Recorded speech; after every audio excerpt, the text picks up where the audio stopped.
Hi friends, welcome to Shobha Kairuchi YouTube channel.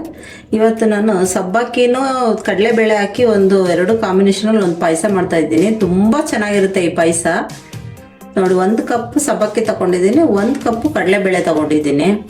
ಇದಕ್ಕೊಂದು ಅರ್ಧ ಕಪ್ಪು ಕೊಬ್ಬರಿ ತಗೊಂಡಿದ್ದೀನಿ, 2 ಸ್ಪೂನಷ್ಟು ಗಸಗಸೆ ತಗೊಂಡಿದ್ದೀನಿ, 1 ಕಪ್ ತುಪ್ಪ, ಆಮೇಲೆ ಇದು ಡ್ರೈ ಫ್ರೂಟ್ಸು, ಬಾದಾಮಿ ಗೋಡಂಬಿ ಎಲ್ಲ, 2 ಕಪ್ಪಷ್ಟು ಬೆಲ್ಲ ತಗೊಂಡಿದ್ದೀನಿ ಇದಕ್ಕೆ. ಬನ್ನಿ ಮಾಡೋದು ಹೆಂಗೆ ಅಂತ ತೋರಿಸ್ಕೊಡ್ತೀನಿ.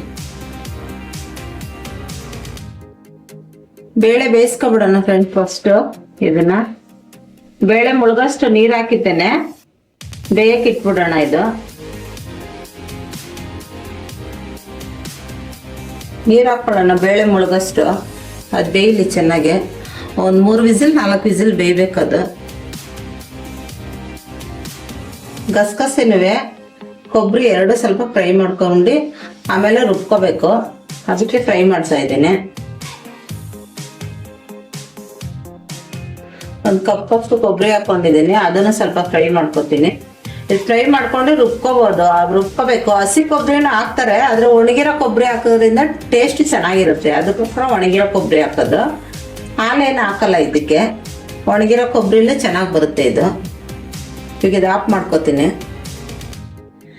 ಕೊಬ್ಬರಿನ ಗಸಗಸೆ 2 ರುಬ್ಕೊ ಬಂದ್ಬಿಡೋಣ ಬನ್ನಿ. ಡ್ರೈ ಫ್ರೂಟ್ಸ್ ಎಲ್ಲ ಫ್ರೈ ಮಾಡ್ಕೊಳ್ಳೋಣ ತುಪ್ಪ ಹಾಕೊಂಡು.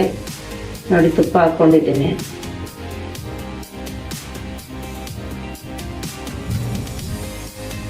ಡ್ರೈ ಫ್ರೂಟ್ಸ್ ಫ್ರೈ ಮಾಡಿ ಒಂದು ಬಟ್ಲಲ್ಲಿ ಎತ್ತಿಕ್ಕೋಬಿಡ್ಬೇಕು.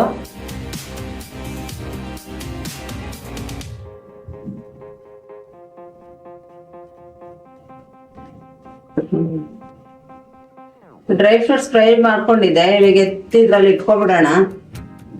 ನೋಡಿ,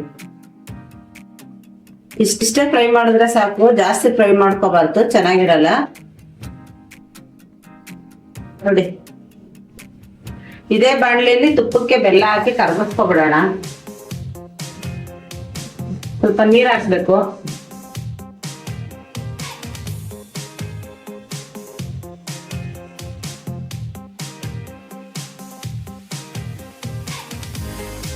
ನೋಡಿ ಫ್ರೆಂಡ್ಸ್, ಬೇಳೆ ಚೆನ್ನಾಗಿ ಬೆಂದಿದೆ. ಇವಾಗ ಇದಕ್ಕೇನೆ ಸಬ್ಬಕ್ಕಿ ಹಾಕಿ ಬೇಯಿಸ್ಕೊಬಿಡೋಣ. ಸ್ವಲ್ಪ ಬೇಳೆ ಜೊತೆಲಿ ಸಬ್ಬಕ್ಕಿನೂ ಬೇಯುತ್ತೆ.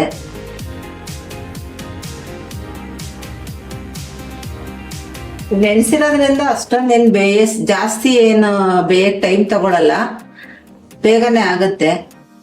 ಬೇಳೆ ಜೊತೆಲೆ ಸ್ವಲ್ಪ ಸಬ್ಬಕ್ಕಿನೂ ಬೆಂದ್ಕೋಬೇಕು. ಇವಾಗ ಇದು ಬೇಯಲಿ, ಇದು ಸ್ವಲ್ಪ.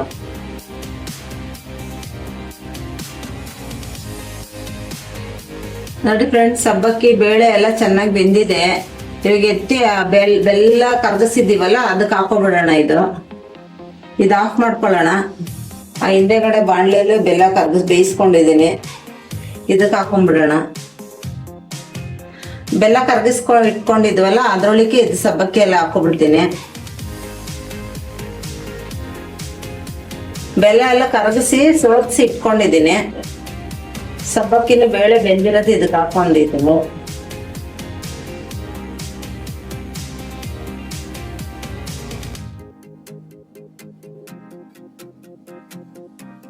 ನೋಡಿ, ಚೆನ್ನಾಗಿ ಕುದಿಬೇಕು ಇದು ಚೆನ್ನಾಗೆ. ತುಂಬಾ ಚೆನ್ನಾಗಿರುತ್ತೆ ಇದು ಟೇಸ್ಟ್. ಇದಕ್ಕೇನು ಹಾಲು ಹಾಕಷ್ಟು ಬೇಡ, ನಾವು ಒಣಕೊಬ್ಬರಿನೂ ಗಸಗಸೆ ರುಬ್ಬಿದ್ದೀವಲ್ಲ ಅದನ್ನ ಹಾಕೊಳ್ಳೋಣ. ನೋಡಿ, ಒಣಕೊಬ್ಬರಿನೂ ಗಸಗಸೆ 2 ಸೇರಿ ರುಬ್ಕೊಂಡಿದ್ದೀನಿ, ಅದನ್ನ ಹಾಕೋತಾ ಇದ್ದೀನಿ.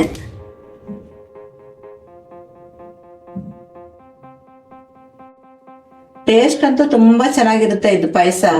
ಹಬ್ಬಗಳಿಗೆಲ್ಲ ಮಾಡ್ಕೋಬಹುದು, ವರಮಹಾಲಕ್ಷ್ಮಿಗೆ, ಗೌರಿ ಹಬ್ಬಕ್ಕೆ ಎಲ್ಲದಕ್ಕೂ ಚೆನ್ನಾಗಿರುತ್ತೆ ಇದು ಮಾಡೋದಕ್ಕೆ. ಇನ್ನೇನು ಹಬ್ಬದ ಸೀಸನ್ಗಳು ಬರ್ತಾ ಇದೆಯಲ್ಲ, ಮನೇಲಿ ಮಾಡ್ಕೊಳ್ಳಿ ವರಮಹಾಲಕ್ಷ್ಮಿ ಹಬ್ಬಕ್ಕೆ. ಟೇಸ್ಟ್ ಅಂತೂ ತುಂಬಾ ಚೆನ್ನಾಗಿರುತ್ತೆ ಇದು. ತುಂಬಾ ಹೆಲ್ದಿ ಕೂಡ ಇದು, ಯಾಕಂದ್ರೆ ಬೆಲ್ಲ ಹಾಕಿರ್ತೀವಿ, ಒಣಕೊಬ್ಬರಿ ಹಾಕಿರ್ತೀವಿ, ಗಸಗಸೆ ಹಾಕಿರ್ತೀವಿ, ಡ್ರೈ ಫ್ರೂಟ್ಸ್ ಹಾಕಿರ್ತೀವಿ. ತುಂಬಾ ಚೆನ್ನಾಗಿರುತ್ತೆ ಇದು ಪಾಯಸ. ನೋಡಿ, ಸಬ್ಬಕ್ಕಿ ಬೇಳೆ ಕಾಂಬಿನೇಷನ್ ಒಂಥರ ಚೆನ್ನಾಗಿರುತ್ತೆ ಇದು. ನೋಡಿ, ಏನು ಸೂಪರ್ ಆಗಿದೆ ಇದು. ಟೇಸ್ಟ್ ಎಲ್ಲ ಚೆನ್ನಾಗಿರುತ್ತೆ. ನೋಡಿ, ಸಬ್ಬಕ್ಕಿ ಎಲ್ಲ ನೀಟಾಗಿ ಬೆಂದಿದೆ, ಬೇಳೆನೂ ಬೆಂದಿದೆ, ಘಮ ಘಮ ಅಂತ ಸ್ಮೆಲ್ ಹೊಡಿತಾ ಇದೆ. ಬನ್ನಿ, ಎಲ್ಲ ರೆಡಿಯಾಗಿದೆ. ಡ್ರೈ ಫ್ರೂಟ್ಸ್ ಎಲ್ಲ ಹಾಕಿದ್ದೀನಿ. ಈಗ ಒಂದು ಬೌಲ್ಗೆ ಇದ್ರ ಹಾಕೊಳ್ಳೋಣ. ಬನ್ನಿ ಸರ್ವ್ ಮಾಡ್ಕೊಳ್ಳೋಣ.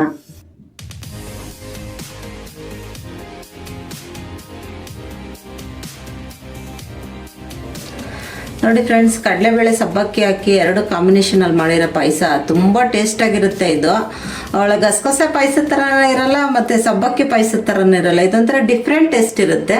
ನಿಮ್ಮ ಮನೇಲಿ ಒಂದ್ಸತಿ ಮಾಡ್ಕೊಂಡು ನಮಗೆ ಕಮೆಂಟ್ ಬಾಕ್ಸಲ್ಲಿ ತಿಳಿಸಿ. ಈ ವಿಡಿಯೋ ನಿಮ್ಗೆ ಇಷ್ಟ ಆಗಿದ್ರೆ ಲೈಕ್ ಮಾಡಿ, ಶೇರ್ ಮಾಡಿ, ಕಮೆಂಟ್ ಮಾಡಿ. Thank you for watching.